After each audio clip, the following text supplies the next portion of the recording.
Сәлеметсіңдер мен 8-ші сынып оқушылары. Бүгін қазақ тілі 1-ші оқу тоқсанының 2-ші ПЖБ-сын талдайтын боламыз. Адамзат құндылықтары және әлем мәдениеті фонетика бөлімі. Бұл жерде оқу мақсаттары берілген, жанрлық және стильдік ерекшеліктері және мақала құрастыру осындай мақсаттар бар екен. Енді тапсырмаларына көшейік. БЖБ-да 2 мәтін берілген, соның бірінші мәтінге назар аударайық. Яғни қысқаша мазмұнына тоқталатын болсақ, қазақ батыры Бауыржан Момышұлының сөзінен басталған бұл мәтін ұлттық тәрбиеге, оның құндылыққа, отаншылдыққа дәріптейтін батырлар жырын насихаттау туралы айтылған. Ертеде өткен батырларымыз Қабанбай, Ертарғын, Алпамыс, Қамбар батырлардың ерліктерін тілге тиек ете отырып, отаншылдыққа, патриоттық сезімге толы жас ұрпақтарды тәрбиелеу керек деп осындай бір маңызды мәселені көтереді екен. Мәтіннің қысқаша мазмұны осындай. Енді келесі мәтінге көшейік.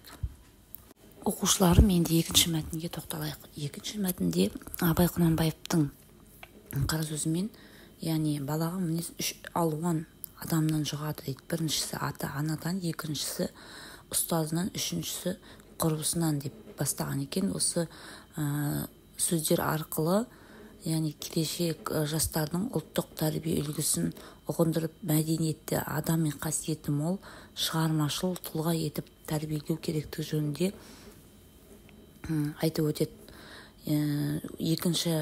Осы бір мәтіннің ішінде 2 бөлімнен тұрған, яғни 2-ші бөліміне тоқталатын болсақ, ойынның қорытындысы дейді, яғни бұл мақала болып тұр.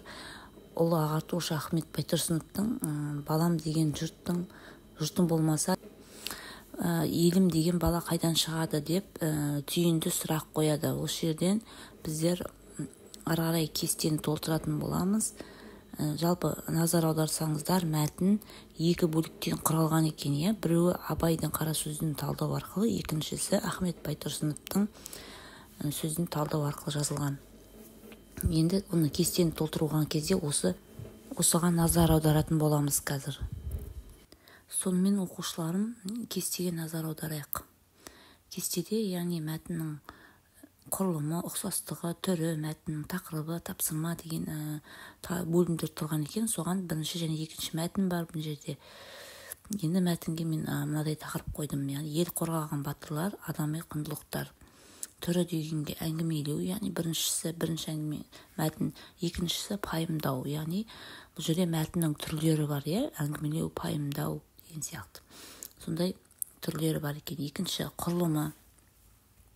Мәтіннің бірінші құрылымы 3 бөліктен тұрады: кіріспе, негізгі және қорытынды бөлімнен.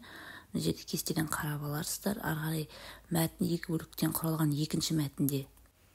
Оқушыларым жаңа айтып өткенімдей, мәтін 2 бөліктен құралған деп, жаңа 2-ші мәтінді айттым ғой.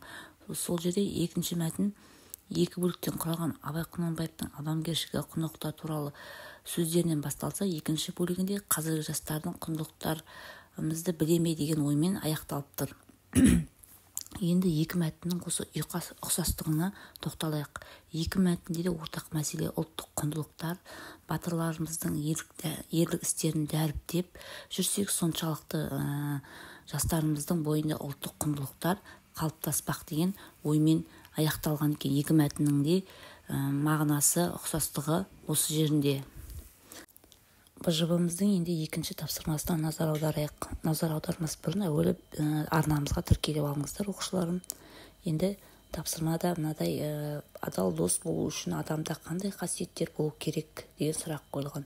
Және тақырыпты тілдік құндылықтар және мақал-мәтел, тұрақ тіркестерді қолдана отырып мақала жазыңыз дейді. Мен ішіне дос жаратып, дұшпан күлдіріп айтады. Дос жақсының өзі де жақсы, дүниеде адамның жалғыз қалғаны өлгені, қайғының бәрі соның басында деген.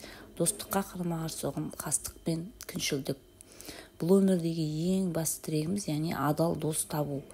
Адал дос табу, оны басты біздің баға жетпейтін құндылығымыз болып табылады деп осындай мақала жаздым. Міне оқушыларым осылай 1-ші оқу тоқсанның 2-ші ПЖБ-сын талдады. 2 мәтін берілген, 2 мәтін бойынша кесте толтырдық және мақала жаздық. Сіздер өз нұсқаларыңызбен салыстырып көріңіздер. Ұнап жатса арнаға тіркеліп лайк басып кетіңіздер.